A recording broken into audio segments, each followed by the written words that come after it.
Pastor எத்தனை வருஷமா ஜெபம் பண்றேன், எனக்கு ஏன் இன்னும் பதில் வரல, ஏன் தாமதம்? பாஸ்டர் நீங்க சொல்ற தரிசனம் எல்லாம் எனக்கும் அப்படியே 100% என் ஆவியில இருக்கு, ஏன் அது நடக்கிறது இல்ல, ஏன் தாமதமாகிறது? எத்தனை பொருத்தனை செய்திருக்கிறேன், எத்தனை முறை ஆலயத்துக்கு வந்திருக்கிறேன், எத்தனை முறை உபவாசம் எடுத்து ஜெபம் பண்ணியிருக்கிறேன்.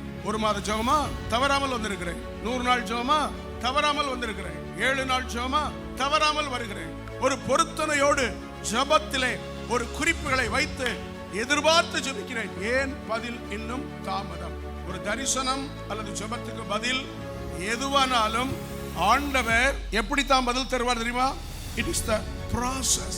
இன்றைக்கு ஜெபம்னா நாளைக்கு நடந்துரும், நம்முடைய எதிர்பார்ப்பு நடக்காது. அல்லேலூயா. ஆமா, அப்படி நடக்குமானா அது சாதாரண ஆசீர்வாதம். நேத்து மழை பெஞ்சு ஒரு இடி இடிச்சா நாளை காலையில காளான் முளைச்சிடும். 2 நாள்ல எடுத்து அதை சாப்பிடலன்னா அது பேய் காளானா மாறிடும். ஏன்? எத்தனை நாள்ல வந்துச்சு? அது ஒரே நாள் மழையில வந்துச்சு. கீரை இருக்குல்ல, கீரை இன்னைக்கு லேசா தண்ணியை தெளிச்சு விட்டு கீரை விதையை போட்டு விடுங்க, 7ஆம் நாள் இவ்வளவு உயரம் இருக்கும், எடுத்து கறி வச்சிடலாம். ஆனா லேசா வெயில் பட்டா கீரையெல்லாம் என்ன செய்யும்? அப்படியே காஞ்ச சருகா போயிடும். ரொம்ப ஸ்பீடா பதில் எதிர்பார்த்தீங்கன்னா நீண்ட பலனை நீங்க பார்க்க முடியாது. தென்னை மரம் 7 வருஷம் 8 வருஷம் கழிச்சு தான் பதில பார்க்கலாம். ஆனா தென்னை மரம் 100 வருஷத்துக்கு பலன் கொடுத்துக்கிட்டே இருக்கும். கைகளை தட்டி அல்லேலூயா சொல்லுங்க. மற்றவை எல்லாம் சில நாள்ல முடிஞ்சு போகும், தென்னை மட்டும் எத்தனை வருஷம் பலன் கொடுக்கும்?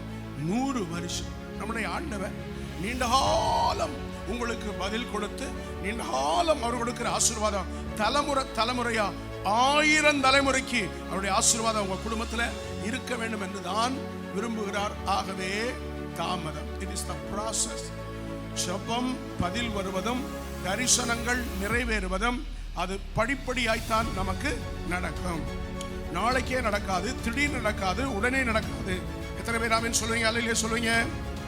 அல்லேலூயா.